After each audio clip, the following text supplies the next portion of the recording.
The error code 0 in an HP Deskjet GT printer typically indicates that there is an issue with an unusable cartridge. This problem can be caused by improper installation or dirty contacts. To resolve the issue, it is essential to properly install the cartridge. Start by turning on the printer.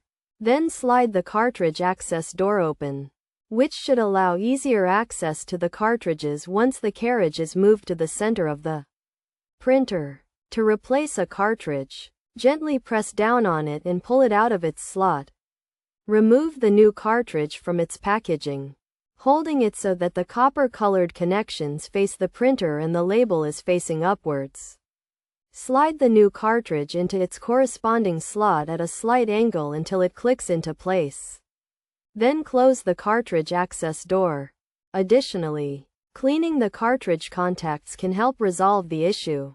Carefully examine the contacts on the cartridges and use a lint-free cloth, lightly dampened with water, to gently wipe them. By following these steps, the error code 0 in the HP Deskjet GT printer should be resolved.